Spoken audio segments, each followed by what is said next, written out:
Bank ঋণের সুদের হার এক অঙ্কে নামানোর সিদ্ধান্ত কার্যকর নিয়ে সংশয়। মুদ্রাবাজারে তারল্য সরবরাহ নিশ্চিত করার পরামর্শ অর্থনীতিবিদদের। এমআরপির পাশাপাশি এবার চালু হতে যাচ্ছে ই পাসপোর্ট। নিজস্ব অর্থায়নে প্রকল্পের কাজ শুরু হবে আগামী মাসেই। বাড়বে নিরাপত্তা, কমবে হয়রানি। জলাবদ্ধতা নিরসনে চট্টগ্রামের চাকতাই খালের মুখে স্লুইস গেট নির্মাণের সিদ্ধান্ত আত্মঘাতী হতে পারে আশঙ্কা নগর পরিকল্পনাবিদদের। প্রকল্পের বিরুদ্ধে খোদ সিটি মেয়র। এবং প্রবল বর্ষণ ও পাহাড়ি ঢলে নতুন করে ফেনীর ৩৫টির বেশি গ্রাম প্লাবিত, তলিয়ে গেছে বাড়িঘর ও ফসলি জমি। দুর্ভোগে কয়েক হাজার মানুষ।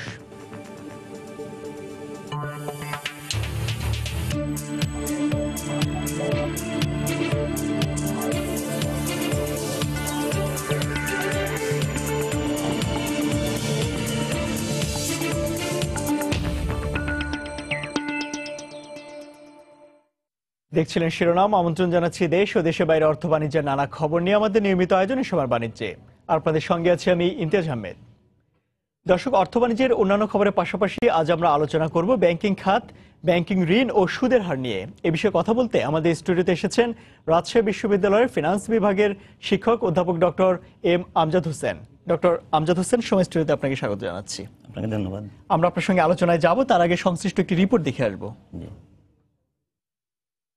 ঋণের সুদ হার এক অঙ্কে নামিয়ে আনতে নেওয়া ব্যাংক মালিক সমিতির সিদ্ধান্ত কার্যকর করা নিয়ে সংশয়ে আছেন খোদ ব্যাংক উদ্যোক্তারাই। তাদের মতে নিয়ন্ত্রক প্রতিষ্ঠান সহ আর্থিক খাতের সাথে সংশ্লিষ্ট সব পক্ষের অব্যাহত প্রচেষ্টা না থাকলে কমানো যাবে না ব্যাংক খাতে সুদের হার। অর্থনীতিবিদরা বলছেন, ঋণের সুদ হার এক অঙ্কে নামাতে মুদ্রাবাজারে তারল্য সরবরাহ নিশ্চিত করতে হবে। সেই সাথে ব্যাংক খাতে খেলাপি ঋণের লাগাম টেনে ধরতে হবে সরকারকে। রাজনৈতিক ও আইনগতভাবে নিতে হবে শক্ত অবস্থান। হরিপদ সার রিপোর্ট। গত বছরের শেষার্ধে মূলধনী যন্ত্রপাতি, কাঁচামাল ও চাল আমদানি বেড়ে যাওয়ায় বেসরকারি খাতে ঋণ প্রবাহ লক্ষ্যমাত্রার তুলনায় বেশি হয়।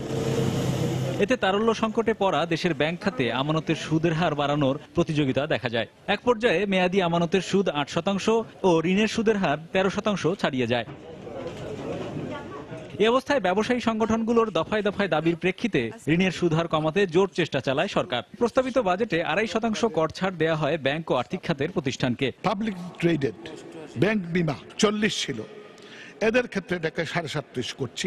অবশেষে চলতি মাসের ২০ তারিখ বেসরকারি ব্যাংক মালিকদের সংগঠন ঋণের সুদ হার কমানোর সিদ্ধান্ত নেয়। সম্প্রতি এক অনুষ্ঠানেও এনবিআর চেয়ারম্যান জানান, ঋণের সুদ হার না কমালে ব্যাংকগুলো বাজেটে দেয়া কর ছাড় পাবে না। লেন্ডিং রেট যদি ঠিক না থাকে তাহলে সেই বেনিফিটটা তারা পাবে না। এত কিছুর পরও ঋণের সুদ হার কমানোর সিদ্ধান্ত শেষ পর্যন্ত কার্যকর করা সম্ভব হবে কিনা সে বিষয়ে নিশ্চিত নন ব্যাংক উদ্যোক্তারাও।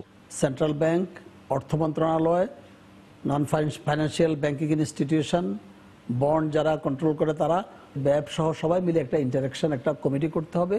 করে আমাদের সবাইকে ফ্রিকুয়েন্টলি আলাপ আলোচনার মাধ্যমে এটাকে সাফল্যমণ্ডিত করতে হবে। না হয় এটাকে ম্যানিপুলেট করার প্রচুর সুযোগ থাকবে এবং এটা শেষ পর্যন্ত আমার আশঙ্কা সাকসেসফুল হবে কিনা এ ব্যাপারে সন্দেহ আছে। বর্তমানে সঞ্চয়পত্রে ১১%-এরও বেশি সুদ পান গ্রাহকরা। সেই সাথে আর্থিক প্রতিষ্ঠানেও আমানতের সুদের হার ব্যাংকের তুলনায় অনেক বেশি। তাই মুদ্রাবাজারের তারল্য ব্যবস্থাপনায় ভারসাম্য নিশ্চিতের তাগিদ দেন এই অর্থনীতিবিদ। একটা সঞ্চয়পত্র যেটা ইমিডিয়েটলি কমিয়ে দেওয়া হোক, যাতে টাকা ২ লক্ষ কোটি টাকা যেটা গত ৫ বছরে সঞ্চয়পত্রে গেছে, সেই টাকা যেন ভবিষ্যতে যেন ব্যয় সঞ্চয়পত্রে না যায়, ব্যাংকিং খাতে আসে। আমাদের ব্যালেন্স অফ পেমেন্টকে আরো শক্তিশালী করতে হবে, রিজার্ভ গ্রোথ আরো বাড়াতে হবে, যাতে লিকুইডিটিটা নেট ফরেন অ্যাসেটের থ্রুতে ব্যাংকিং খাতে আসে।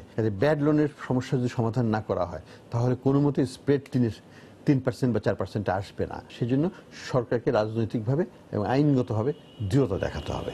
আন্তর্জাতিক বাণিজ্যে প্রতিযোগিতা সক্ষমতা বাড়াতে ব্যবসায়ীদের এক অঙ্কের সুদে ঋণ প্রাপ্তির দাবি পূরণে দীর্ঘমেয়াদে কাজ করতে হবে বলেও মত দেন অর্থনীতিবিদরা। হরিপদ সাহা, সময় সংবাদ, ঢাকা। দর্শক, আমরা রিপোর্টটি দেখলাম। এ বিষয়ে বিস্তারিত আলোচনার জন্য চলে যাচ্ছি রাজশাহী বিশ্ববিদ্যালয়ের ফিনান্স বিভাগের শিক্ষক অধ্যাপক ডক্টর এম আমজাদ হোসেনের কাছে। স্যার, আমরা রিপোর্টটিতে যেমনটা দেখলাম, এছাড়া আমরা আরেকটি বিষয় জানি যে সাম্প্রতিক সময়ে অথবা বিগত কয়েক মাস ধরেই কিন্তু আমরা দেখেছি যে ব্যাংকগুলোতে আমানতের যে সুদের হার ধীরে ধীরে কিন্তু বাড়ছে। একটি দেখা যাচ্ছে লিকুইডিটি ক্রাইসিসের মধ্যে ব্যাংকগুলো পড়েছে। এমন সময় যে ব্যাংকগুলোর মালিকদের যে সংগঠন তারা বলছে যে এই ৬% মধ্যে তারা নিয়ে আসবে। তো এই যে কম যদি সুদ দেয়া হয় আমানতের ক্ষেত্রে, তাহলে কি ব্যাংকে টাকা রাখার জন্য সাধারণ জনগণ কিংবা আমানতকারী তারা কি কিছুটা নিরুৎসাহিত হবে? ধন্যবাদ। এই বিষয়ে আলোচনার আগে আমি ভিন্ন একটা প্রসঙ্গ টানতে চাই। আমাদের একটা জিনিস সবসময় মনে রাখতে হবে, আমরা কিন্তু ফ্রি মার্কেট ইকোনমিতে আছি। গ্লোবাল চেঞ্জের সঙ্গে আমাদের ব্যাংকিং সেক্টরের একটা সম্পর্ক রাখতে হবে। ভুলে গেলে চলবে না, ফ্রি মার্কেট ইকোনমির একটা কনসেপ্ট হলো সার্ভাইভাল অফ দ্য ফিটেস্ট। আমাদের দেশে ব্যাংকিং সেক্টর ইনফ্যান্ট বলা যাবে, আমাদের দেশে ইন্ডাস্ট্রিয়াল সেক্টর ইনফ্যান্ট, অবশ্যই এতে কোনো সন্দেহ নাই। আমরা তাদের সঙ্গে প্রতিযোগিতা করি, মানে গ্লোবাল মার্কেটে, ফ্রি মার্কেট ইকোনমিতে দেখা যায় যে তাদের 250 বছর আগে তাদের দেশে ইন্ডাস্ট্রিয়াল সেক্টর বিপ্লব ঘটেছে। তো তাদের সঙ্গে ফ্রি মার্কেট ইকোনমিতে আমাদের লড়াই, আমাদের যুদ্ধ। এই যুদ্ধের ফলাফল কিন্তু আমরা বুঝতে পারি। এসব গ্লোবাল বিষয়গুলোকে সামনে রেখে আমাদের দেশে ইন্টারেস্টেড কী হবে, ব্যাংকিং যে ইন্ডাস্ট্রিয়াল সেক্টরের অবস্থা কী হবে, ব্যাংকিং সেক্টর ইন্ডাস্ট্রিয়াল সেক্টর কীভাবে ফাইন্যান্স করে, এই বিষয়গুলো মনে রাখতে হবে। এটা একটা। এখন আমি এখন ইন্টারেস্ট রেটে আসি। ইন্টারেস্ট রেট একটা বিষয়, এটা একটা price of fund, loanable fund and deposit fund. এখন প্রাইস ঠিক করবে মার্কেট। এখানে সেন্ট্রাল ব্যাংকের ইন্টারভেনশন কঠোর হবে না, তার নিয়ন্ত্রণ সংস্থা হিসাবে তাই থাকবে। কিন্তু মার্কেট ফোর্স যদি ইন্টারেস্ট রেট ঠিক না করে, প্রাইস ফান্ডের প্রাইস ঠিক না করে, সরকার বা জোর করে বাংলাদেশ ব্যাংক বা প্রাইভেট ব্যাংকিং সেক্টরের প্রতিনিধিরা এরা যদি মানে ইন্টারেস্ট ঠিক করতে চায়, সেটা কিন্তু এখানে কিন্তু আমরা দেখেছি একটা সমঝোতার ভিত্তিতে, কারণ ব্যাংকগুলো চাচ্ছিল তাদের কর্পোরেট ট্যাক্স কমানো হোক, সেই কর্পোরেট ট্যাক্স কমানোর ভিত্তিতে তারা বলেছে আমরা সুদের হার কমিয়ে দেব। সেটা লেন্ডিং এর ক্ষেত্রেও হবে, আমানত গ্রহণের ক্ষেত্রেও হবে। না, এটা তারা এর আগেই বলেছে তারা। এবং মানে একটু অবাক লাগে আমার কাছে যে বাংলাদেশ ব্যাংকের গভর্নর বাংলাদেশ ব্যাংকের না বসে ভিন্ন জায়গায় বসে প্রাইভেট ব্যাংকিং সেক্টরের মালিকদের সঙ্গে কথা বলে ইন্টারেস্ট রেট কমিয়ে না শর্তে তাদেরকে এই ট্যাক্সে কিছুটা সুবিধা দেওয়া হয়েছে, অন্যান্য ক্ষেত্রে সুবিধা দেওয়া হয়েছে। এই সুবিধাগুলো কী কারণে দেওয়া হচ্ছে আমার জানা নাই। তবে একটা বিষয় আমাদের মনে রাখতে হবে যে প্রাইভেট সেক্টর কিন্তু ব্যাংকিং সেক্টরটার দুরবস্থা তো সর্বজন বিদিত। এবং সেখানে দেখা যায় যে একটা ব্যাংক ফার্স্ট ব্যাংকে কেউ টাকা রাখতে চায় না, আর এই ব্যাংকের মানে অবস্থা নিয়ে অন্যান্য সব ব্যাংকগুলো খুব থ্রেটে থাকে।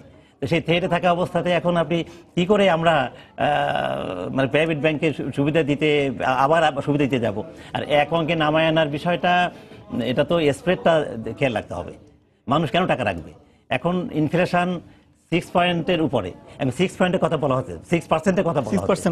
6% এবং এক অঙ্ক 10%, 9%, স্প্রেড 3%। 6% টাকা আমি যদি মানে আমানত নিই রেট অফ ইন্টারেস্টে, তাহলে সেই আমানতটার এর সঙ্গে কিছু খরচ আছে, এই খরচের সঙ্গে যোগ করলে তো স্প্রেডটা কম, তখন তো যে কোনো ব্যাংক এটা কিন্তু মানে ক্ষতির মুখে পড়ে যাবে। আমরা জানি স্যার, আমাদের প্রতিবেশী অন্যান্য দেশের তুলনায় বাংলাদেশের ব্যাংকিং খাতের কিন্তু পরিচালন ব্যয় অনেক বেশি। সেক্ষেত্রে মাত্র 3% স্প্রেড রেখে কি আসলে ব্যাংকগুলো প্রফিট করতে পারবে? না, কখনোই পারবে না, নিঃসন্দেহে করতে পারবে। এবং অনেক ব্যাংক ঝুঁকির মুখে পড়ে যাবে। যেসব ব্যাংকগুলোর বয়স মাত্র 10 বছর, 7 বছর, 3 বছর, এগুলো তো ঝুঁকির মধ্যে পড়ে গেছে, আরও পড়বে। এখন একটা জিনিস দেখেন, এই ঝুঁকিটাকে মোকাবেলা করার জন্য গভর্নমেন্ট গতবার কয়েক হাজার কোটি টাকা ক্যাপিটাল শূন্যতা পূরণ করেছে, এবং সেটা বলা যায় যে প্রায় 12% অফ জিডিপি, 12% জিডিপি ক্যাপিটাল শূন্যতা। এবং এই ক্যাপিটাল জিডিপির এই টাকাটা আসছে কিন্তু সাধারণ জনের ট্যাক্সের টাকা থেকে। ট্যাক্সের টাকা থেকে এখানে করা হচ্ছে, এই টাকাটা আবার ইনভেস্টমেন্ট দিয়ে সেই ইনভেস্টমেন্ট রিটার্নটা সত্যি কথা জিডিপিতে আসছে কিনা সেটা ভাবার বিষয়। এখন এই সুযোগ সুবিধাগুলো আমরা এইভাবে আরও গভীরভাবে চিন্তা ভাবনা না করে দিলে অনাগতকালে দেশের ইকোনমি কোন দিকে যাবে, ব্যাংকিং সেক্টর কোন দিকে যাবে, ইম্পোর্ট এক্সপোর্টের অবস্থাটা কী হবে, বিদেশের সঙ্গে আমাদের দেশে ইন্ডাস্ট্রিয়াল প্রোডাক্ট প্রতিযোগিতা টিকতে পারবে কিনা, অনেকগুলো বিষয় একসঙ্গে ভাবার দরকার রয়েছে। সার্বিক বিষয়ে চিন্তা ভাবনা কিংবা এই বিষয়ে গবেষণা না করে হঠাৎ করে আসলে এই ধরনের সিদ্ধান্ত ঝুঁকিপূর্ণ আপনি বলতে চাচ্ছেন। একটি বিষয় জানতে চাই, সেটা হলো যে এই যে 6% বলা হচ্ছে যে আমানতের বিপরীতে সুদ দেওয়া হবে ব্যাংকিং সেক্টরে, তো এর ফলে কি আসলে যে ব্যাংকগুলোতে যে আমানতের যে সংকট তৈরি হয়েছে সাম্প্রতিক সময়ে, সেই সংকটকে আরেকটু বাড়িয়ে দেবে না? কারণ আসলে গ্রাহকরা তো 6% অনেকেই ব্যাংক খাতে আমানত রাখতে চাইবেন না। না, কখনো চাইবে না। একটা হলো ব্যাংকিং খাতে ইনভেস্ট মানে টাকা রাখার জন্য কিছুটা থ্রেট তারা মনে করে, এক। আর দ্বিতীয় হলো যে ইনফ্লেশন 6%, যারা বুঝবে তারা তো কখনোই টাকা রাখবে না। আর দ্বিতীয় হলো যে আরও অনেক বিকল্প সুযোগ আছে টাকা রাখার, ব্যাংকিং চ্যানেল ছাড়াও। অনেক সময় টাকা মানুষ অন্য জায়গায় রাখবে, কেন রাখবে? যেখানে রিটার্ন কম। আর রিটার্ন শুধুমাত্র 6% নয়, এখানে তো আরও কিছু ব্যাংকে কিছু লেভি চার্জ করে, এটা তো হিডেন। বলা যায়, কারণ তার রিসার্চ করতেই হয়। তো সেই জায়গাগুলোতে তো আমাদের ভাবতে হবে। সুতরাং কখনোই ব্যাংকিং সেক্টর এনকারেজ হবে না, সাধারণ জনগণ কখনো টাকা রাখবে না। আর এই যদি সাধারণ জনগণের টাকা স্ক্যাটারটা মানিগুলো যদি ব্যাংকিং চ্যানেলে না আসে, প্রাইভেট পাবলিক চ্যানেলে, তাহলে তো ইনভেস্টমেন্ট হবে না, ইনভেস্টমেন্ট হলে প্রোডাকশন হবে না, প্রোডাকশন না হলে সেভিংস হবে না, সেভিংস না হলে কনজাম্পশন ইত্যাদি রিলেটেড একটা ব্যাপার। এগুলো সামগ্রিকভাবে দেশের অর্থনীতি নাজুক অবস্থায় পড়ে যাবে। আর ব্যাংকিং সেক্টর যদি মনে রাখতে হবে আমাদেরকে, ব্যাংকিং সেক্টর হলো দেশের ইকোনমির হার্ট। এখানে আরেকটা বিষয় খুব ইম্পর্টেন্ট, সেটা হলো যে ক্যাপিটাল মার্কেট, এবং এই ক্যাপিটাল মার্কেটের অবস্থা সেটা আমরা জানি। আর এই ক্যাপিটাল মার্কেটে ব্যাংকিং সেক্টরের কন্ট্রিবিউশন 40%। সুতরাং ব্যাংকিং সেক্টর ক্যাপিটাল মার্কেটে কিন্তু ঝুঁকির মুখে পড়ে যাবে। সুতরাং আমাদেরকে capital market, money market, globally আমাদের অবস্থানটা কি, আমাদের ইন্ডাস্ট্রিয়াল সেক্টর অবস্থানটা কি, শুধুমাত্র ব্যাংকের ইন্টারেস্ট নিয়ে তো ভাবলে হবে না। ইন্ডাস্ট্রিয়াল সেক্টর গ্লোবাল চ্যালেঞ্জের মুখোমুখি কতটুকু, এবং আমাদের প্রশাসনের অবস্থাটা কেমন, আমাদের ব্যাংকিং সেক্টরের সঙ্গে যারা সম্পৃক্ত তাদের অ্যাটিটিউড টেম্পারমেন্ট কেমন toward the development of the economy as well as the country. এবং আরও একটা বিষয় যেটা এমপ্লয়মেন্ট অবস্থাটা ভাবতে হবে, এই কথা কিন্তু ভুলে গেলে চলবে না। সেই এমপ্লয়মেন্ট অবস্থাটা অবশ্যই ব্যাংকিং ইন্টারেস্ট রেটের সঙ্গে সম্পর্ক, এই কারণে যে ব্যাংক এখানে ইনভেস্ট করলে তার সেখানে এমপ্লয়মেন্ট অবস্থা। স্যার, আমরা এই বিষয়ে আলোচনায় আসবো, তার আগে গাজীপুরের সদ্য যে নির্বাচিত মেয়র তিনি আসলে কথা বলছেন, আমরা সেই বিষয়টা একটু জেনে আসবো। দর্শক, আমরা কথা বলছিলাম ব্যাংকিং খাতের বিভিন্ন বিষয় নিয়ে, আমরা সেই আলোচনায় আবারও আসবো। তবে গাজীপুরের সিটি নির্বাচন প্রসঙ্গে যাচ্ছি। গাজীপুর সিটি নির্বাচনের 6 দোনা এলাকায় বক্তব্য রাখছেন বেসরকারিভাবে বিজয়ী মেয়র প্রার্থী জাহাঙ্গীর আলম। আমরা সরাসরি চলে যাচ্ছি সেখানে। একটি নাগরিকের কাছে আমি সহযোগিতা চাচ্ছি, এবং বিশেষ করে বিএনপি, তারা একটি বিশাল বড় দল, তারা যেন সহযোগিতা করে। কারণ আমি বলেছি এলাকার স্বার্থে, জনগণের স্বার্থে, তারা যেন বিরোধিতার স্বার্থে বিরোধিতা না করে সবাই যেন ঐক্যবদ্ধভাবে কাজ করার সুযোগটি তৈরি দেয়। কারণ এই সমাজ, এই গাজীপুর সবার বাসযোগ্য একটি শহর করার জন্য আমি চেষ্টা করব। সেই জন্য আমি সবার কাছে সহযোগিতা চেয়েছি। আমাদের প্রতিপক্ষ প্রার্থীর কাছে আমি যাব, আমি বিনয়ের সাথে বলবো কোনো মিথ্যাচারণ না করে আসুন আমরা এলাকার স্বার্থে, ভবিষ্যৎ প্রজন্মের স্বার্থে আমরা সকল ঐক্যবদ্ধভাবে কাজ করি। কারণ প্রত্যেকটি নাগরিকের চায় তার মৌলিক অধিকার, তার কর্মটা জনপ্রতিনিধিরা যেন তারটা সঠিকভাবে পালন করে। আমার পক্ষ থেকে নাগরিকদের অধিকার বাস্তবায়নের জন্য যা যা প্রয়োজন আমার সর্বোচ্চ দিয়ে আমি চেষ্টা করবো আমি সেই কাজটি করার জন্য। বিশেষ করে হচ্ছে আমাদের যোগাযোগ ব্যবস্থা, আমাদের মাদক, আমাদের এখানে জলাবদ্ধতা, এবং আমাদের ময়লা আবর্জনা যেটা ডাস্টবিন, এবং আমাদের পরিকল্পিতভাবে নগরায়নের জন্য রাস্তার পাশে ফুটপাত তৈরি করে দেওয়া, মানুষের অক্সিজেনের জন্য গাছ লাগানো, এইসব দিক মিলে আমি একটা প্যাকেজ তৈরি করেছি, সেটা আবার আপনাদের মাধ্যমে আমি জানাবো। সেই সময় একটা পূর্ণাঙ্গ সিটি করার যা প্রয়োজন সবগুলোই করার জন্য আমি চেষ্টা করব। এই যে আপনি যে প্যাকেজটা তৈরি করছেন, এটা আসলে কমপ্লিট, এটা কয় বছর মেয়াদ? 3 বছর লাগে? আমি আপনাদেরকে একটা স্পষ্ট ভাবে বলে দিতে চাই, ভোট দিতে হয় একটা কথা বলে, ভোটের জন্য মানুষ দাবি করে আমাকে একটা ভোট দেন, আমি আপনাদেরকে সহযোগিতা করব। আর কাজ হচ্ছে সবাইকে নিয়ে করতে হয়, এটা পরিকল্পিতভাবে অনেক সময় লাগে, এটার মধ্যে অনেক কিছু মেধা, শ্রম, অর্থ সবকিছুর মধ্যে প্রয়োজন হয়। সেই হিসাবে মনে করি হয়তোবা ভোটের জন্য আমার অল্প সময় গেছে, কিন্তু আমার এই কাজগুলো করতে দীর্ঘ সময় লাগবে। সেই হিসাবে আমার নিজের আরামকে আমি হারাম করতে চাই, আমি নগরবাসীর এই কাজটি করে দিতে চাই। প্রত্যেক প্রার্থী ভোটারদেরকে নানা আশা দেয়, আমরা দেখি নির্বাচনের আগে, কিন্তু পরে তারা সব ভুলে যায়। আপনিও অনেক আশা দিয়েছেন। দর্শক, গাজীপুরের 6 দানা এলাকায় বক্তব্য রাখছিলেন বেসরকারি বিজয়ী মেয়র প্রার্থী জাহাঙ্গীর আলম। আমরা সরাসরি ছিলাম সেখানে। এর আগে আমরা আলোচনা করছিলাম, সেই আলোচনায় ফিরে যাচ্ছি। স্যার, আমরা এর আগে আলোচনায় যেমনটা ছিলাম, যে আমরা বলছিলাম যে ব্যাংকিং খাতে যে আমানতের বিষয়টা অনেকটা আসলে ঝুঁকিপূর্ণ পর্যায়ে চলে যাবে। আপনি বলছিলেন যে তাহলে যারা আমানত রাখতে চান অথবা রাখছেন, তারা আসলে অন্য অপশন কিংবা অন্য উৎসে তারা আসলে অর্থ রাখতে চান। বাংলাদেশে কি আসলেই অন্য কোনো উৎস রয়েছে নির্ভরযোগ্য, যেখানে আসলে আমানতকারীরা নির্ভরযোগ্যভাবে সেখানে বিনিয়োগ করতে পারেন? এর কথার উত্তরটা একবারে বলে একটু মুশকিল। তবে সঞ্চয়পত্রে মানুষ টাকা রাখতে পাবে। তাছাড়া মানুষ, সাধারণ জনগণ অনেক সময় দেখা যায় আজকাল গ্রামে গঞ্জে অনেক সেক্টর আছে। এই যে আপনি গবাদি পশু থেকে শুরু করে ডাকারি, গোটারি, beef fattening, mango cultivation, shrimp, এরকম বিভিন্ন এলাকাতে বিভিন্ন ধরনের রয়েছে। মানুষ সেখানে দেখা যায় হাত লোন দেওয়ার শুরু করে দিয়েছে। অনেক বলতে ব্যাংকে টাকা রাখবো কেন, বিশ্বতে কাউকে পেলে তার ছোটোখাটো জায়গাতে তার লোন দিচ্ছে। এসএমই প্রতিষ্ঠানগুলো রয়েছে, এসএমই প্রতিষ্ঠানগুলো অনেক সময় ব্যক্তি কেন্দ্রিক এসএমই প্রতিষ্ঠানও কিন্তু অনেকগুলো রয়েছে, তারা কিন্তু সেখানে টাকা রাখছে। এবং সেই টাকাগুলো এটা যদি ব্যাংকিং চ্যানেলে আনার সুযোগ করা যেত তাহলে কিন্তু উন্নয়নটা একটু ভিন্নভাবে ভিন্ন ডাইমেনশনে হতো, যার জন্য কিছুটা থ্রেটে রয়েছে, ব্যাংকিং সেক্টর থ্রেটে রয়েছে। এইভাবে জোর করে ইন্টারেস্ট রেট 6% এবং এক্সপেক্ট অনলি 4% দিলে কিন্তু সামগ্রিকভাবে ব্যাংকিং সেক্টর ক্ষতিগ্রস্ত হবে, দেশের ইনভেস্টমেন্ট ক্ষতিগ্রস্ত হবে, দেশে আপনার প্রোডাকশন ক্ষতিগ্রস্ত হবে, সামগ্রিকভাবে এমপ্লয়মেন্ট সহ সব কিছু একটা ঝুঁকির মধ্যে পড়ে যাবে, যার জন্য এই বিষয়গুলো আরও একটু গভীরভাবে ভেবে দেখার সুযোগ রয়েছে। আপনি বলছিলেন যে ব্যাংক হলো দেশের অর্থনীতির একটি হার্ট, অর্থাৎ দেশের অর্থনীতির সবচেয়ে আসলে পরিচালনার ক্ষেত্রে সবচেয়ে গুরুত্বপূর্ণ জায়গা। এই জায়গাটার ক্ষেত্রে স্যার এই ধরনের একটি গুরুত্বপূর্ণ সিদ্ধান্ত কোনো গবেষণা কিংবা কোনো বিশ্লেষণ ছাড়াই নেওয়াটা আসলে কতটুকু যৌক্তিক? কখনোই যৌক্তিক নয়, আরও গভীর ভাবার দরকার রয়েছে। সেন্ট্রাল ব্যাংকে তো এই ধরনের সেলও আছে, কিন্তু সেন্ট্রাল ব্যাংক সম্পর্কে এই ধরনের আমার জন্য একটু মন্তব্য করা মানে বলা মুশকিল। তারপরও সিদ্ধান্তগুলো কিন্তু মার্কেটকে ভিন্ন সিগন্যাল দিয়েছে। কারণ সেন্ট্রাল ব্যাংকে যে সিদ্ধান্তগুলো নেয়, এবং গতকালকের পরিবর্তে জারি করা হয়েছে যেখানে ঋণ আমানত এক্সপেক্ট 4% থাকবে, বছরে মাত্র একবার সুদের ইন্টারেস্ট একবার বাড়ানো যাবে, এবং যে কথাগুলো গতকাল পরিবর্তে আসছে বলে আমি প্রতিক্ষণ জানতে পারি তাতে কিন্তু এসএমই সেক্টর ক্ষতিগ্রস্ত হবে এবং ব্যাংকাররা বড় ঋণ গ্রহীতাদের লোন দিতে উৎসাহিত বোধ করবে। এতে করে বড় ঋণ গ্রহীতাদের ঋণ পরিশোধের অবস্থাটা কিন্তু আমরা জানি, প্রায় জিডিপি 12% কিন্তু অনাদায়ী লোন, এবং এটা কিন্তু আর্নিং হওয়ার কথা, ব্যাংকের আর্নিং অ্যাসেট নয়, ব্যাংকের বার্নিং অ্যাসেট, এবং বার্নিং অ্যাসেট দিন দিন বাড়ছে। এই টাকাগুলো ফেরত পাওয়া যাবে বলে মনে হয় না, আমরা বিগত দিনের মানে পরিসংখ্যান থেকে জানি টাকার মেয়াদ। তাহলে কি হবে অবস্থাটা? ব্যাংকের টাকা সাধারণ জনগণের টাকা, স্ক্যাটার মানে গরিবের টাকা বলা যায়, সোনালী রূপালী জনতা অগ্নি পূবালী সহ প্রাইভেট কিছু ব্যাংকে সাধারণত গরিবের টাকা।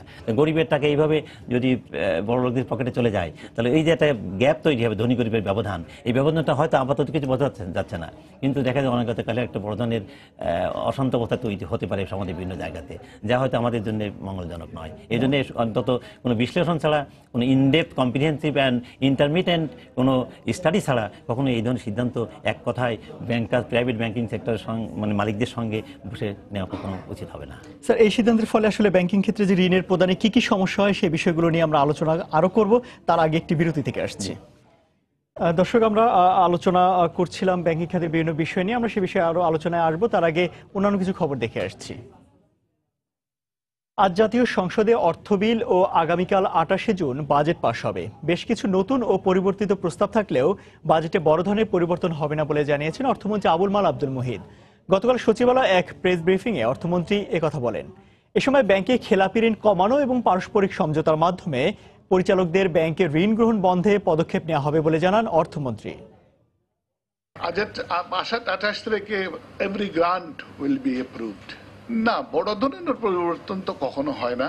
বিভিন্ন ফোরামে যেসব মন্তব্য এবং পরামর্শ এসেছে সেইগুলোর উপর নির্ভর করে অবশ্যই যথেষ্ট নতুন প্রস্তাব, কিছুটা পরিবর্তিত, কিছুটা একেবারেই নতুন, সেগুলো কালকেই আমরা জানিয়ে দেব। ব্যাংকের যে লুটপাট, resources of the bank has been used by directors of the bank. How to prevent it? That I shall try to put forward in July. Banking খাতের অস্থিরতা দূর করতে কিংবা সংস্কার করতে কোনো ইতিবাচক পদক্ষেপই প্রস্তাবিত বাজেটে রাখা হয়নি বলে সংসদে চলতি বাজেটে অধিবেশনে মন্তব্য করেছেন আওয়ামী লীগের যুগ্ম সাধারণ সম্পাদক মাহবুবুল আলম হানিফ। এই উন্নয়ন অগ্রগতির মাঝে আমাদের ছোট্ট কিছু অস্বস্তির বিষয় ছিল, তার মধ্যে একটি অস্বস্তির খাত ছিল ব্যাংকিং খাত। আমরা আশা করেছিলাম যে মাননীয় অর্থমন্ত্রী এই ব্যাংকিং খাতের অস্বস্তি দূর করার জন্য, সংস্কার করার জন্য কিছু ইতিবাচক পদক্ষেপ এই বাজেটের মধ্যে রাখবেন, যেটা আমরা এখনো দেখতে পাই নাই। এটা আমাদের জন্য কিছুটা হলেও অস্বস্তির কারণ রয়ে গেল। দর্শক, বিরতির পর আবার আলোচনায় ফিরছি। রাজশাহী বিশ্ববিদ্যালয়ের ফিনান্স বিভাগের শিক্ষক অধ্যাপক ডক্টর এম আমজাদ হোসেনের কাছে কথা বলছিলাম ব্যাংকিং খাতের ঋণ, ব্যাংক ঋণ ও সুদের হার নিয়ে। আমরা বিরতির আগে যেমনটা বলছিলাম যে আসলে আমানতের ক্ষেত্রে একটি নেতিবাচক প্রভাব পড়তে পারে, ঋণ প্রদানের ক্ষেত্রে আসলে কোনো প্রভাব পড়বে কিনা এই ধরনের সিদ্ধান্ত? ঋণ প্রদানের ক্ষেত্রে প্রভাব আমানতে পড়বেই। কারণ যে আমি যদি কম ইন্টারেস্টে টাকা নিই তাহলে আমি বিনিয়োগ করতে কম ইন্টারেস্টে বিনিয়োগ করলে তো আমার লাভ হবে না। তখন একটা বিষয়ে সব থেকে বেশি মানে ব্যাংকগুলো লাভ করতে পারবে না, কিন্তু এর ফলে তো আসলে যারা ঋণ নিচ্ছেন তাদের জন্য তো আসলে একটি ভালো অনেকে ভয় পাচ্ছে, ভালো লোকের ঋণ নিতে আসছে না, অনেক সময় ভয় পাচ্ছে। মানে সামগ্রিকভাবে মার্কেটটাই, ব্যাংক মার্কেট এবং ক্যাপিটাল মার্কেট দুটোই খুব আতঙ্কিত একটা মার্কেট। ভালো টাকা বিনিয়োগ, ভালো জায়গাতে বিনিয়োগে অনেক সময় উৎসাহিত বোধ করছে না। একটা বিষয় আপনারা দেখেন কেন করছে না, সেটা হলো যে প্রাইভেট ব্যাংকের যে ডিরেক্টরদের সংখ্যাটা বাড়ানো হয়েছে এবং সময়টা বাড়ানো হয়েছে, এর উদ্দেশ্য কী ছিল, কী কারণ ছিল? প্রাইভেট সেক্টর এই যে মাত্র কয়েক বছরে যেসব ব্যাংকগুলো মার্কেটে আসছে তাদের ফলাফলটা কি, তার রেজাল্ট কি, তারা জাতিকে কী দিচ্ছে, বরং অনেক কিছু নিয়েছে। একটা বিশেষ শ্রেণীকে এনকারেজ করার জন্য যদি এইভাবে মানে রাষ্ট্রীয় বা সাধারণ জনগণের টাকা ইনভেস্ট করে, তাহলে বিশেষ একটা শ্রেণীর উদ্দেশ্য অর্জিত হয়, কিন্তু মানে ব্যাপক একটা অংশের মানুষ ক্ষতিগ্রস্ত হয়। একটা সেগমেন্টকে বেনিফিট দিতে দিয়ে ব্যাপক একটা, যার জন্য মানুষের একটা হতাশার মধ্যে অবস্থান করে। এই জন্য আমার মনে হয় যে শুধুমাত্র bank interest rate on deposit কমালে যে ডিপোজিটে খুব বেশি ইনভেস্টমেন্টে খুব বেশি ইনকারেজ হবে তা কিন্তু নয়। কারণ এই জন্য সরকারের পক্ষ থেকে একটা সুস্থ পরিবেশ তৈরি করে দেওয়ার সুযোগ রয়েছে। বাংলাদেশ ব্যাংকে একটা কঠোর অবস্থানে যাওয়ার সুযোগ এসে গেছে, তাহলে কিন্তু তখন মানুষ লোন নিতে সচেতন করবে। কারণ সবই তো ব্যাড লোন হয়ে যাচ্ছে, এবং ব্যাড লোনটা প্রকারান্তে দেশে থাকছে কিনা সেটা একটা ব্যাপার। একটা বিষয় আমি গতকাল পত্রিকাতে দেখলাম যে ক্যাপিটাল অ্যাকাউন্ট ট্রানজ্যাকশন গাইডলাইন 2018 করা হয়েছে, এবং এই গাইডলাইনে কিন্তু যে কোনো লোক বিদেশে অবাধে টাকা নিতে পারবে এবং ইনভেস্ট করতে পারবে। কিন্তু এখানে সত্যি কথা সেইভাবে কোনো সুনির্দিষ্ট কোনো স্ট্র্যাটেজি পলিসি এখনো ঠিক করা হয়নি। এতে করে ফরেন কারেন্সিতে একটা বড় ধরনের সংকট তৈরি হবে, চাপ পড়বে। এমনিতেই কিন্তু আমদানি ব্যয় বেড়ে গেছে, আমদানি ব্যয় 24.5% বেড়েছে, রপ্তানি আয় বেড়েছে অনলি 6%। তার মানে বিদেশি মানে ফরেন কারেন্সিতে একটা চাপ তৈরি হয়েছে। ইতিমধ্যে আমরা টের পেয়েছি, আমাদের কিন্তু সংকটের তৈরি হয়েছে না, হয়েছে, এখনো চলছে। ডলারের দাম কিন্তু বেড়ে গেছে, ডলারের দাম বেড়ে যাওয়া এত আমাদের ফরেন কারেন্সি রিজার্ভের একটা বড় ধরনের চাপ তৈরি হয়েছে। তা এই চাপটা যদি আবার যদি অবাধে বিদেশে বিনিয়োগের সুযোগ, যেটা মানে যে ক্যাপিটাল অ্যাকাউন্ট ট্রানজ্যাকশন গাইডলাইন যেটা করা হয়েছে, সেটা যদি করে দেওয়া হয়, কোনো বড় ধরনের সুনির্দিষ্ট কোনো পলিসি স্ট্র্যাটেজি সেট না করে, তাহলে কিন্তু অনেক টাকা কিন্তু দেশের থেকে দেশে বাইরে চলে যাবে।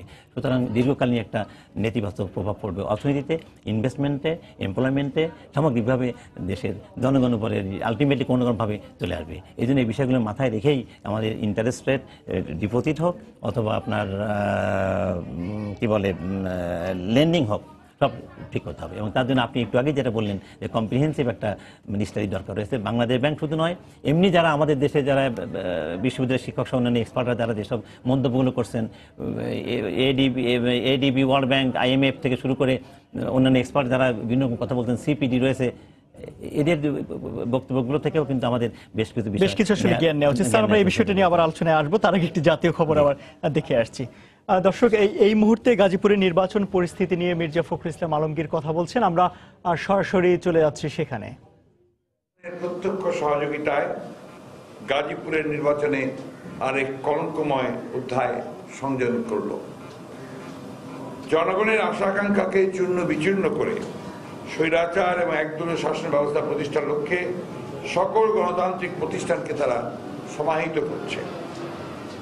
2014 সালের 5ই জানুয়ারির ভোটারবিহীন প্রহসনের জাতীয় সংসদ নির্বাচনের পর হতেই ধারাবাহিকভাবে প্রায় প্রতিটি উপজেলা, পৌরসভা ও ইউনিয়ন পরিষদ নির্বাচনে নজিরবিহীন ভোট ডাকাতির মধ্য দিয়ে ক্ষমতা কুক্ষিগত করছে এবং প্রমাণ করেছে সংবিধানের ৫ম সংশোধনীর মাধ্যমে তত্ত্বাবধায়ক সরকার বাতিলের ফলে আওয়ামী সরকারের অধীনে নির্বাচন কখনোই সুষ্ঠু, অবাধ, নিরপেক্ষ এবং গ্রহণযোগ্য হতে পারে না।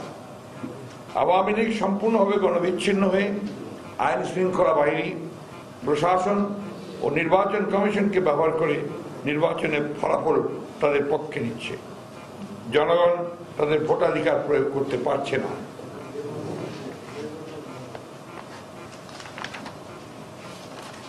নির্বাচনের তফসিল ঘোষণার পর থেকেই গণগ্রেফতার, সাদা পোশাকের পুলিশ দিয়ে বাড়ি বাড়ি তল্লাশি, ভাঙচুর, বিরোধী দলের নেতাকর্মীদের মাঠে থাকতে না দেওয়া, নির্বাচনের আগে রাত হতে কেন্দ্রে কেন্দ্রে ব্যালট পেপারে নৌকায় সিল মেরে ব্যালট বাক্স বোঝাই করা, নির্বাচনের দিন এজেন্টদের জোরপূর্বক বের করে দেওয়া সম্পর্কে গণমাধ্যমে সংবাদ প্রকাশিত হয়েছে। আমাদের প্রার্থী দলের পক্ষ থেকে নির্বাচন কমিশনে ক্রমাগত অভিযোগ করলেও নির্বাচন কমিশন কোনো কিছুই আমলে নেয়নি। বিশেষ করে গাজীপুরের পুলিশ প্রশাসনের পক্ষপাতিত্ব ও নির্যাতনের বিষয়ে বারবার অভিযোগ করেও কোনো ব্যবস্থা নেওয়া হয়নি। নির্বাচন কমিশন তাদের নিজেদের আইন তারা নিজেরাই কখনো প্রয়োগ করেনি। নির্বাচন কমিশনের প্রত্যক্ষ সহযোগিতায় সরকার গাজীপুরে আমাদের বিজয়কে ছিনিয়ে নিয়েছে। তারা রাষ্ট্র দর্শক, গাজীপুর সিটি কর্পোরেশন নির্বাচন প্রসঙ্গে বিএনপি চেয়ারপারসনের কার্যালয়ে বক্তব্য রাখছেন দলের মহাসচিব মির্জা ফখরুল ইসলাম আলমগীর। আমরা সরাসরি ছিলাম সেখানে, আবারও ফিরছি আলোচনায়। এর আগে আমরা যেমনটা বলছিলাম, আসলে ব্যাংকিং কমিশন গঠন নিয়ে একটু আপনার কাছে জানতে চাই। বিগত কয়েক বছর ধরেই কিন্তু ব্যাংকিং কমিশন বিষয় নিয়ে আলোচনায় ছিল এবং এবছর বাজেটের আগে কিংবা পরে ব্যাংকিং কমিশন গঠনেরও একটি কথা আমরা শুনেছিলাম, কিন্তু অর্থমন্ত্রী সরাসরি বলে দিয়েছেন তিনি এই সময়ে ব্যাংকিং কমিশন গঠন করবেন না। কি মনে হয়, কি আসলে কারণ যার জন্য ব্যাংকিং কমিশনটা গঠন করা হলো না? কারণটা মাননীয় অর্থমন্ত্রী ভালো বলতে পারবেন। আমাদের কাছে তো মনে হয় যে ব্যাংকিং কমিশন গঠন করলে অনেকটা জবাবদিহিতার স্বচ্ছতা নিশ্চিত হবে। এই জবাবদিহিতার স্বচ্ছতা নিশ্চিতের ব্যাপারে ওনার কোনো রিজার্ভেশন হয়তো থাকতে পারে, আমার এটা অনুমান। কারণ হচ্ছে যে প্রাইভেট ব্যাংকিং সেক্টরকে যেভাবে এনকারেজ করা হয়েছে, তাদের বোর্ড অফ ডিরেক্টরদের মেম্বারদের সংখ্যা দ্বিগুণ করা হয়েছে, 6 বছরের জায়গায় 9 বছর করা হয়েছে। কী জন্য করা হয়েছে? প্রাইভেট ব্যাংকিং সেক্টরের অবস্থা তো আমরা একটু আগেই বললাম। তারপরে কেন করা হয়েছে? ব্যাংকিং কমিশন করলে তো সব কিছু তো জালের মধ্যে চলে আসবে। জালের মধ্যে চলে আসলে তো হয়তো মানে কোনো একটা সেক্টরের সঙ্গে যে সেক্টরকে এনকারেজ করতে সেটা তো করা সম্ভব হবে না। আমার ধারণা তাই হয়, এই জন্য হয়তো উনি করছেন। তবে ব্যাংকিং কমিশন গঠনে এটা বিরাট সুযোগ রয়েছে। আর একটু আগে যে বিষয়গুলো আমাদের সামগ্রিকভাবে আসছে, যে ইন্টারেস্ট রেট বোথ সাইডে, তাছাড়া অন্যান্য আরও যে বিষয়গুলো, একটা জিনিস আমাদের মনে রাখতে হবে, সেটা হলো এই যে ইকোনমি কিন্তু একটা অর্থনীতিবিদরা বলেছেন এটা ঘোড়ার মতো, যে বলা হয়েছে যে you can pull your horse near water but you can force your horse to drink water. ইকোনমিকে একটা আপনি আপনার ঘোড়াটাকে জোর করে পানির কাছে নিতে পারেন, কিন্তু তাকে পানি বাধ্য করতে পারেন না। ইকোনমির কিছু হাত পা আছে, কিছু লিম্স অর্গানস আছে। এখানে রয়েছে আপনার ইনভেস্টমেন্ট, এখানে আছে প্রোডাকশন, এখানে আছে কনজামশন, সেভিংস থেকে শুরু করে যতগুলো লিম্স অ্যান্ড অর্গানস আছে, ইম্পোর্ট এক্সপোর্ট অন্যান্যগুলো, সেগুলো যদি সদ্বীপ রাখা যায়, ম্যাক্রো ইকোনমিক বিষয়গুলো যদি এমনি সদ্বীপ থাকে, মানি মার্কেট, ক্যাপিটাল মার্কেট, এটাকে বলা হয় সিএম স্ট্রেন্স, ফাইন্যান্সিয়াল মার্কেট, এগুলো সব জায়গায় যদি সস্তি থাকে, সুন্দর থাকে, বাংলাদেশ ব্যাংকের ইন্টারভেনশন, বাংলাদেশ ব্যাংকের কন্ট্রোলিং মেকানিজম যদি ঠিক থাকে, তাহলে এই ব্যাংক ফাইন্যান্স মিনিস্টার মহোদয়ের এই করার কোনো লিমিটেশন থাকতে পারে না। আমার বিশ্বাস যেটা যে হয়তো উনি করবেন। আজকে দেখলাম পত্রিকাতে দেখলাম যে উনি এই বিষয়টা আরও গুরুত্ব দিয়ে ভাবছেন, হয়তো এই বাজেটে উনি করবেন না, সেটাও ভালো। ভাবতে আমরা আরও একটু দেখি, কিছুদিন ওয়েট করি, তাহলে হয়তো বা কোনো না কোনো সময় ব্যাংকিং কমিশন ছাড়া কিন্তু ব্যাংকিং সেক্টরকে বাঁচানো যাবে না। আর ব্যাংকিং সেক্টরকে বাঁচানো না গেলে ইন্ডাস্ট্রিয়াল সেক্টরকে বাঁচানো যায়, ইন্ডাস্ট্রিয়াল বাঁচানো দেশ ইকোনমি বাঁচানো যাবে না। দেশ একসময় ভবিষ্যতে হয়তো বড় ধরনের হুমকির মধ্যে, ঝুঁকির মধ্যে পড়ে যাবে। এই জন্য এই বিষয়গুলো আমাদের ভাবার সুযোগ রয়েছে, দরকার রয়েছে। ব্যাংকিং খাত বিষয় নিয়ে তো আসলে বাংলাদেশ ব্যাংক সেন্ট্রাল ব্যাংক হিসেবে সে আরও বেশি ভূমিকা রাখতে পারে। বর্তমান সময় কেন্দ্রীয় ব্যাংক যে ধরনের ভূমিকা রাখছে অন্যান্য ব্যাংকের নিয়ন্ত্রণের ক্ষেত্রে, সেটা কতটুকু আসলে যথেষ্ট বলে মনে করছেন? যথেষ্ট তো নয়ই, কোনো কোনো ক্ষেত্রে কিছু ভিন্ন সিগন্যাল দেয়। আমি শ্রদ্ধা রেখেই বলছি, কয়েক মাস আগে বাংলাদেশ ব্যাংকের গভর্নর মহোদয় প্রাইভেট ব্যাংকিং মালিকদের সঙ্গে কোনো একটা হোটেলে বসে ইন্টারেস্ট রেট কত হবে, তাদের সুযোগ সুবিধা কী হবে উনি ঠিক করেছেন। এটা তো কখনো যৌক্তিক হতে পারে না। যৌক্তিক হতে পারে না স্যার। এই বিষয়টা নিয়ে আমরা আসলে পরে হয়তো কোনোদিন আলোচনা করব। আমরা একটু চলে যাচ্ছি ধানমন্ডির। স্যার, আমরা আপনাকে ধন্যবাদ জানাচ্ছি যে আসলে পরবর্তীতে হয়তো এই বিষয় নিয়ে আমরা আরো আলোচনা করব। স্টুডিওতে এসে আমাদের আলোচনা যোগ দেওয়ার জন্য আপনাকে ধন্যবাদ। আপনাকে ধন্যবাদ। আসলে আমরা কথা বলছিলাম ব্যাংকিং খাতের বিভিন্ন বিষয় নিয়ে এবং সে বিষয়ে কথা বলতে আমাদের সঙ্গে স্টুডিওতে যোগ দিয়েছেন রাজশাহী বিশ্ববিদ্যালয়ের ফিনান্স বিভাগের অধ্যাপক ডক্টর এম আমজাদ হোসেন। দর্শক, ধানমন্ডিতে আওয়ামী লীগের সভাপতির কার্যালয়ে ব্রিফ করছেন দলের সাধারণ সম্পাদক ওবায়দুল কাদের। আমরা সরাসরি চলে যাচ্ছি সেখানে। কাজ করেছি আমরা নির্বাচন কমিশনকে তাদের এই সাফল্যের জন্য ধন্যবাদ জানাচ্ছি।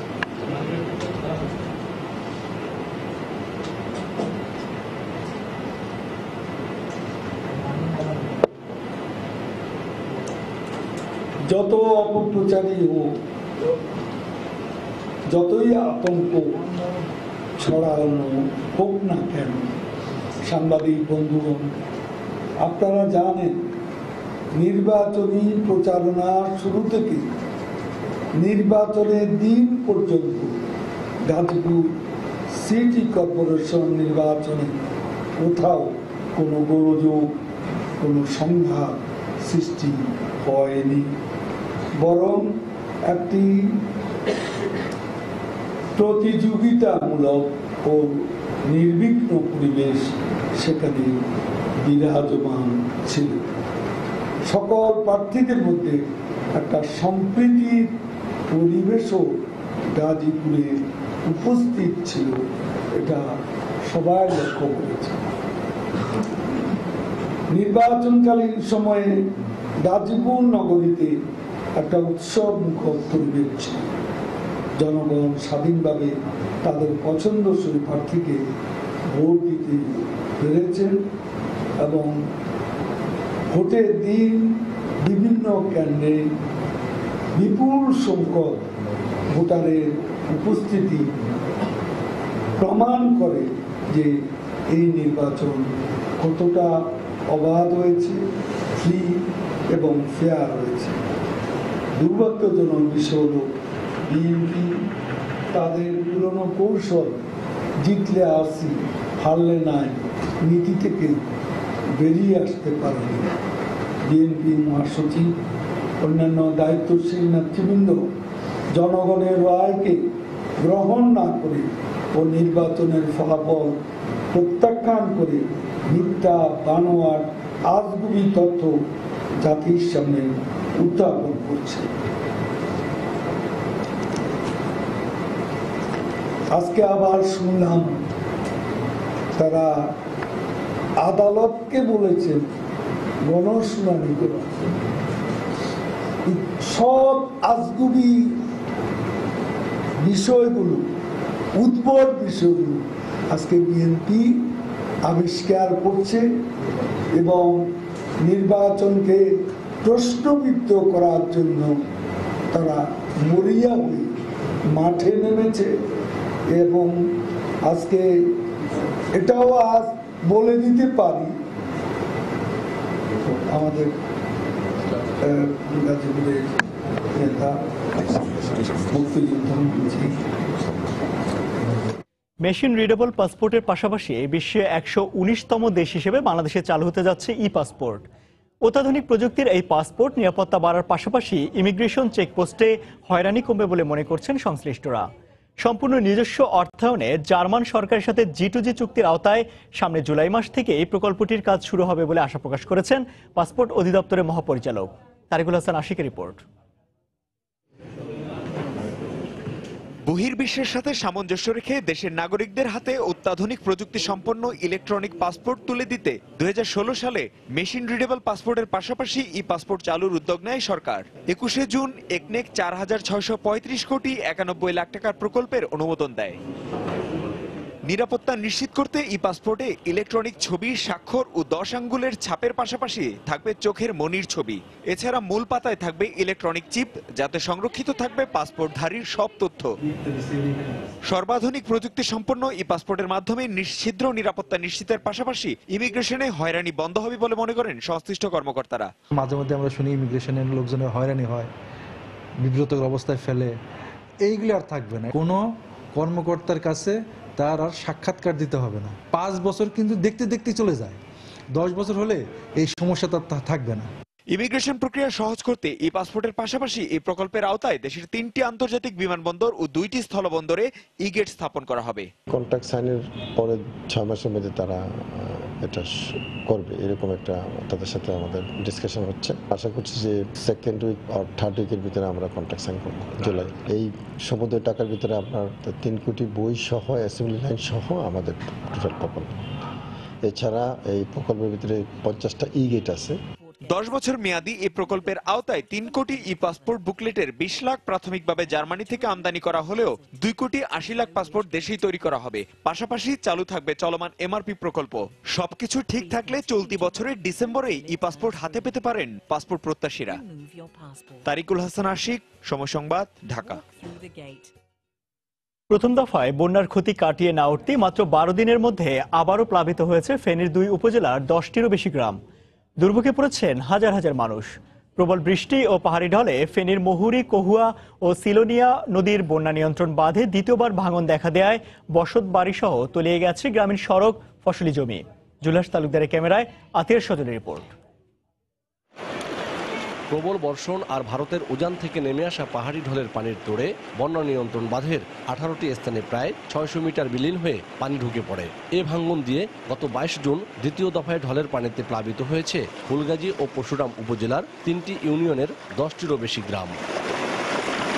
প্রথম দফা বন্যার ক্ষতি কাটিয়ে ওঠার আগেই আবারও পানিবন্দী হয়ে পড়েছে এসব গ্রামগুলোর কয়েক হাজার মানুষ। রাস্তাঘাট সহ ভেঙে গেছে অনেকের বাড়িঘরও। চরম দুর্ভোগে পড়েছে এলাকার মানুষ। আর ভেঙে যাওয়া বাঁধের মেরামত দ্রুত শেষ করতে না পারলে সামনে এভাবে আরও দফায় দফায় বন্যার কবলে পড়ার আতঙ্কে ভুগছেন স্থানীয়রা। আমাদের এরকম অনেক রাস্তাঘাট ভেঙে গেছে, এরকম রাস্তা না ভাঙার জন্য, বাড়িঘরে পানি না ঢোকার জন্য আমরা এরকম বাদ দিয়ে অনেক চেষ্টা করতেছি। এখানে আলমারি ছিল, খাট আছে, তারপর অনেক টাকা পয়সা আছে, আমরা কিছু রক্ষা করতে পারি নাই। চুলার ভিতরে পানি উঠছে, রান্না বান্না করতে পারি না, বাচ্চা কাচ্চা নিয়ে অনেক কষ্ট করতেছি। যেখান দিয়ে ডিজেল মেশিন দিয়ে বালু উত্তোলন করেন সেখান দিয়ে বাঁধগুলো ভাঙা হয়। এটা মনিটরিং না হলে একজন দুইজন উপকৃত হচ্ছে, সাধারণ 65,000 লোক ফুলগাজীর এটার 2-4 জনের কারণে ক্ষতিগ্রস্ত হচ্ছে। ফেনীর জেলা প্রশাসক জানান, ঘন ঘন বন্যা থেকে এই অঞ্চলকে রক্ষা করতে এই বাঁধ ভাঙার স্থায়ী সমাধান প্রয়োজন। এই বাঁধগুলো ভেঙে গেছে, সেই সংস্কার করার সময়ে আবার পূর্বেই আমরা আবার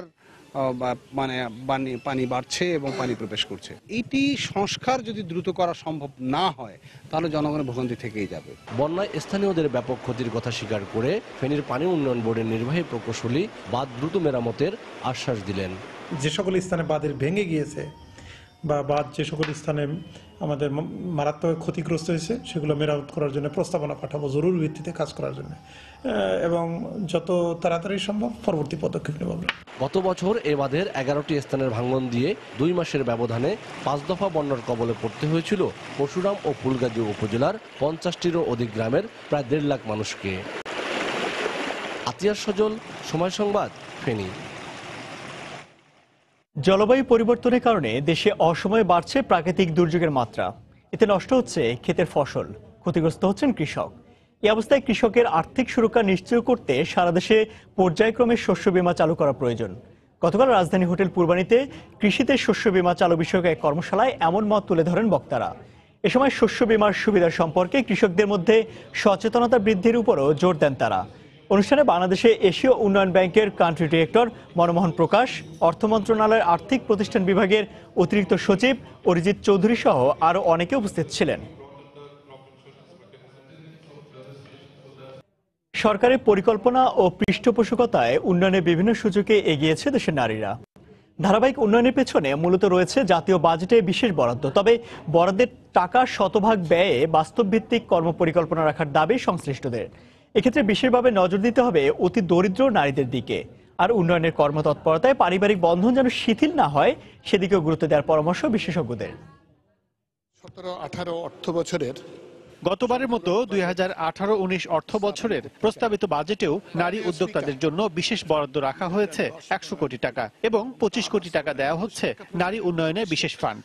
এছাড়া 43টি মন্ত্রণালয়ের মাধ্যমে বরাদ্দ রাখা হয়েছে 1,37,742 কোটি টাকা। 2014 সালের পর 5 বছরে বাজেটে নারীদের জন্য বরাদ্দ বেড়েছে প্রায় 27%, যা জিডিপির 5.43% ও মোট বাজেটের 29.5%। তবে কোনো অর্থ বছরই বরাদ্দকৃত পুরো টাকা ব্যয় করতে পারেনি সংশ্লিষ্ট দপ্তর। এজন্য সুষ্ঠু নীতিমালা থাকলেও মাঠ পর্যায়ে বাস্তবতার সাথে মিল না রেখে কার্যপ্রণালী তৈরি করার অভিযোগ করেন অনেকে।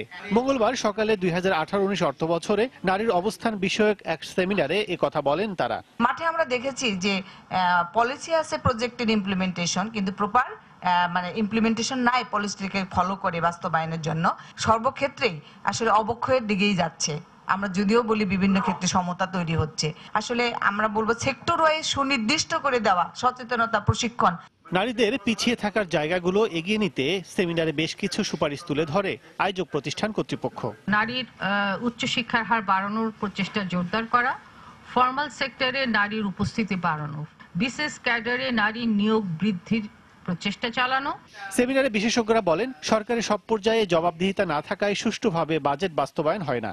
সরকারের তো বিভিন্ন স্তর আছে, এক স্তরে ভালো, উপরের স্তরে ভালো কাজ করছে, নীতি কাঠামো তৈরি করছে, কিন্তু নিচে যারা কাজ করেন তারা সেটাকে বাস্তবায়ন করছেন না। মাঝে মাঝে বলি যে বাজেট বা পরিকল্পনা ধনীদের জন্য করা দরকার নাই, নির্ধনদের জন্য করা দরকার। শুধু রাজধানী নয়, অবহেলিত ও প্রান্তিক পর্যায়ে পিছিয়ে পড়া নারীদের জন্য সবাইকে কাজ করা এবং নারীর উন্নয়নের দিকে শুধু নয়, সামাজিক ও পারিবারিক সম্পর্কগুলো জোরদারের পরামর্শ দেন তারা। অভাবের কারণে অনেকটা সেখানে ছেলেমেয়েরা কাজ পাচ্ছে না, তারপরে তারা ছেলেরা বিশেষ করে প্রথম দেয় তামাক সেবন, তারপরে মাদকাসক্তির দিকে আসক্ত হয়। এই অবস্থানে পারিবারিক বন্ধনটা কিন্তু অনেকটা শিথিল হয়ে আসছে গ্রামে। বাজেটে বিশেষভাবে বরাদ্দ রেখে পূর্ণ বয়সী প্রতিটি নারী পুরুষকে সমাজ ও পরিবারের প্রতি নিজ নিজ দায়িত্বের বিষয়ে সচেতন করতে কর্মসূচি নেয়ার পক্ষেও মত দেন আলোচকরা। আমি এখন আর কিতাবের কথা বলি না। কাজল আব্দুল্লাহ, সময় সংবাদ, ঢাকা। এই জায়গায় আমরা যেটা করছি, দেশে চিংড়ির উৎপাদন বৃদ্ধির লক্ষ্যে উচ্চ ফলনশীল ভেনামি চিংড়ি চাষের সুযোগ দেওয়ার চিন্তা ভাবনা করছে সরকার। গতকাল রাজধানী মতিঝিল হোটেলে পূর্বানীতে আয়োজিত এক সেমিনারে কথা জানান মৎস্য ও প্রাণী সম্পদ মন্ত্রী নারায়ণ চন্দ্র চন্দ। অনুষ্ঠানে বক্তারা বলেন, উচ্চ ফলনশীল, উৎপাদন খরচ কম হয়, বিশ্বে ক্রমেই জনপ্রিয় হয়ে উঠছে ভেনামি চিংড়ির চাষ। বাগদা চিংড়ির চেয়ে ভেনামি চিংড়ির দাম তুলনামূলক অনেক কম, এতে প্রতি বছরই বাংলাদেশ থেকে কমছে চিংড়ি রপ্তানি। এ অবস্থায় ভেনামি চিংড়ি চাষের সুযোগ দেওয়ার দাবি জানিয়ে আসছিল এ খাত সংশ্লিষ্টরা।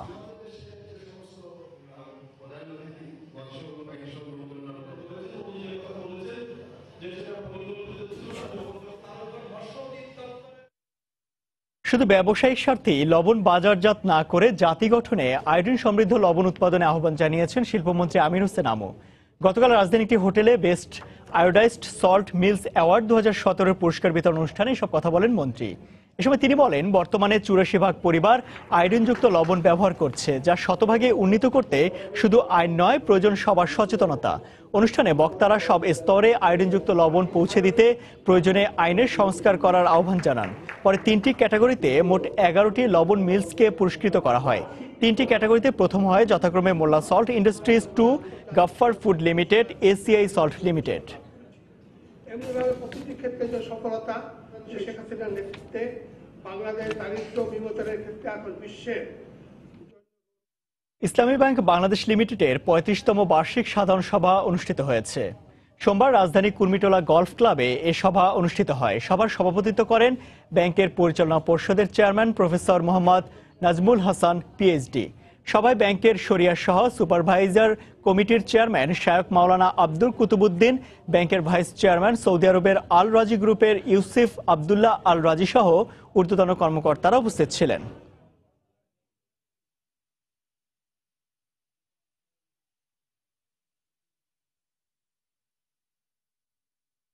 এ সময় বাণিজ্যের শীর্ষ সংবাদগুলো জানিয়ে দিচ্ছি আরেকবার। ব্যাংক ঋণের সুদের হার এক অঙ্কে নামানোর সিদ্ধান্ত কার্যকর নিয়ে সংশয়, মুদ্রা বাজারে তারল্য সরবরাহ নিশ্চিত করার পরামর্শ অর্থনীতিবিদদের। এমআরপির পাশাপাশি এবার চালু হতে যাচ্ছে ই পাসপোর্ট। নিজস্ব অর্থায়নে প্রকল্পের কাজ শুরু হবে আগামী মাসে। বাড়বে নিরাপত্তা, কমবে হয়রানি। জলাবদ্ধতা নিরসনে চট্টগ্রামের চাকতাই খালের মুখে স্লুইস গেট নির্মাণের সিদ্ধান্ত আত্মঘাতী হতে পারে আশঙ্কা নগর পরিকল্পনাবিদদের।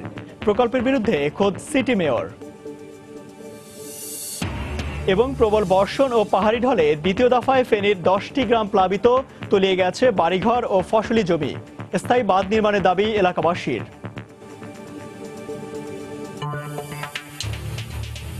এই ছিল সময় বাণিজ্যে। যে কোনো খবর পেতে ভিজিট করুন সময় নিউজ.টিভি আর সঙ্গে থাকুন সময়ের।